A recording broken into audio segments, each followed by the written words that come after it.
Hello, my name is Dr. Matthew. I'm one of the physical therapists here at MTS. We want to guide you through what to expect in rehab after your knee replacement, and also provide you with a clear, practical roadmap of what physical therapy looks like after surgery, how to manage your pain, and explain why your home exercises really matter. We will also include timelines for when to return to driving, recreational activities, and also when to walk without a device. Every patient is different, but generally a full recovery does take about 1 year. Your first 6 weeks can feel like a full-time job.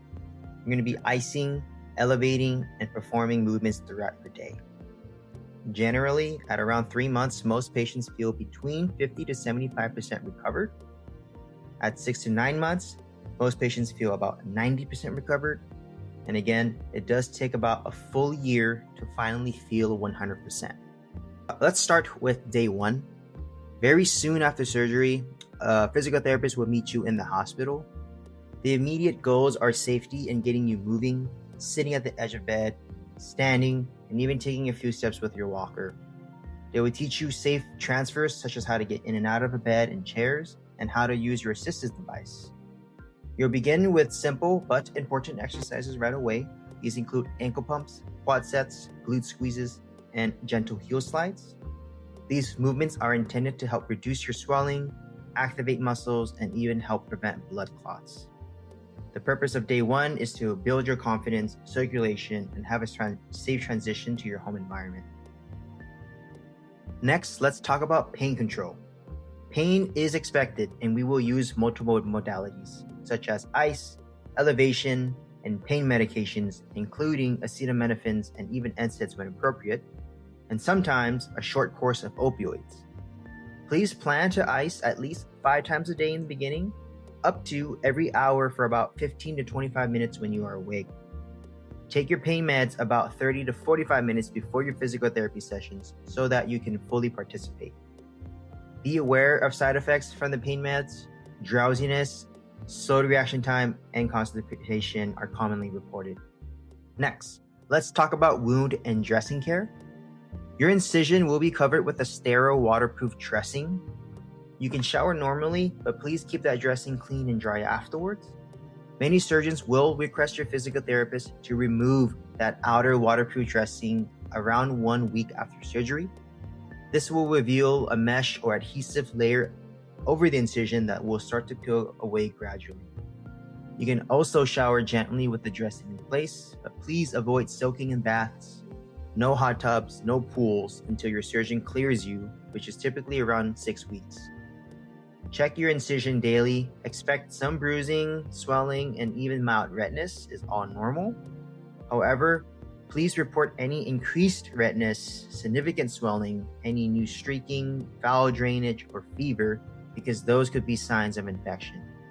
If you do have any staples or external stitches, they're usually removed at your first follow-up between 10 to 14 days. Let's talk about how physical therapy progresses. In the first 1 to 2 weeks, we will focus as much as we can on pain-free movements to help you manage your pain, swelling, and regain basic mobility. For mobility, you will be walking with a walker on day 1, often transitioning to a cane or no device at home by 2 to 3 weeks, and most patients walk independently between 4 to 6 weeks. Your physical therapist will work with you on the movements that you need to perform throughout your day and also to monitor your walking distance. Aim for gradual short walks multiple times throughout your day and continue with your ankle pumps, heel slides, and quad sets. During the first 3 weeks, you will be elevating and propping your leg up frequently above your heart in order to manage your swelling.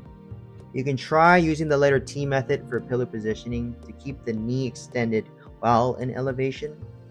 This involves about 2 to 3 pillows underneath the leg and the heel to achieve the right amount of elevation. By weeks 2 and 4, you will start demanding exercises like mini squats, heel raises, seated knee extensions, and even a light stationary cycle. From weeks 4 to 6, we'll start to add higher level strengthening, balance training, longer walks, and more functional tasks. Your driving usually returns around 4 to 6 weeks, but only once you are off all narcotics and you can safely perform an emergency stop. Between weeks 6 to 8, you can expect to climb and descend stairs step over step.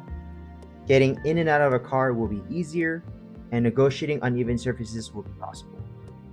After 3 months, your focus will start to shift towards endurance, recreation-specific drills, and returning to most activities. Most patients continue rehab past 3 months for specific goals, and improvements continue up towards a year. Home exercise is essential. It is the work that will create lasting change. So please do short sessions multiple times throughout your day. Remember, consistency beats intensity. Exercise reduces your swelling, it will prevent your stiffness, and limit scar tissue formation.